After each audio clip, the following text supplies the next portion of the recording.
Australian working overseas. I work for ICRISAT, the International Crops Research Institute for the Semi-Arid Tropics.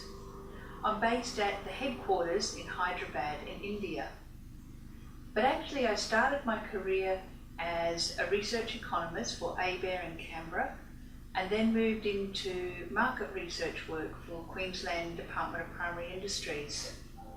I then ventured overseas to work in agricultural research for development, and have now worked for 4 CGIAR research centres in Philippines and Malaysia with the World Fish Centre, in Italy with Biodiversity International, in Sri Lanka with the International Water Management Institute, and now in India with ICRISAT. I have returned to Australia a few times between contracts, and the value of the insights and the experiences that I've learned in working overseas in development have been hugely valuable when I come back to Australia.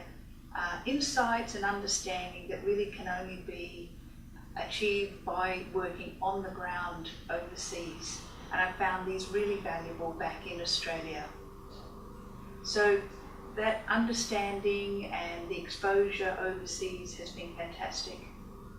On a larger scale though, I would like to mention just 2 of the many ways Australia has benefited from partnering with CGIAR centres like ICRISAT for agricultural research for development.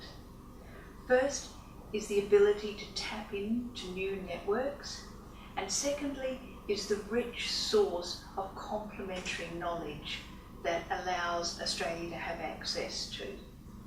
So firstly, tapping into these networks.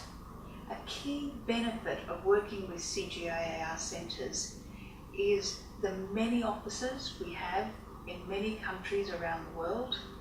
ICRISAT itself has such a diversity of staff, more than 35 different nationalities working for ICRISAT. And we work on the ground, hand in hand in these developing countries. We work with the national systems, with governments, with NGOs, with women's groups, with farmer associations, with the local universities. We're closely working with these organisations all the time. So also, being an international organisation, we're very strongly networked at an international level and with regional organisations. So by Australia working closely with ICRISAT and other CGIAR centres, it gives them an immediate connection to this wealth of networks on the ground overseas. And Australia has been able to tap into that, and it's been a great advantage. Secondly, another benefit of Australia working with us is the access to this rich source of complementary knowledge.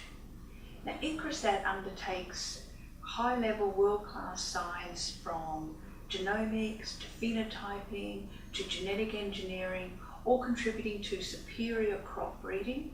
We also work on the social economics and looking at cultural dynamics for creating change.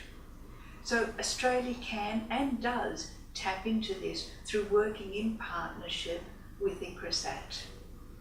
This, of course, is achieved through our joint research work, but also I think it's maybe easy to forget also the value of just the good relations that are built through our collaborations. For example, just earlier this year, ICRISAT hosted a delegation from the Australian Rural Leadership Foundation, and very soon actually we'll be hosting another delegation of very senior Australian public servants from the program called Leading Australia's Future in the Asia Pacific. So personally, I'm really proud when I see Australia highly profiled overseas, and I see this as a two-way street, and these relationships that are built are important. They need to continue to be strengthened, and I see this as a win-win.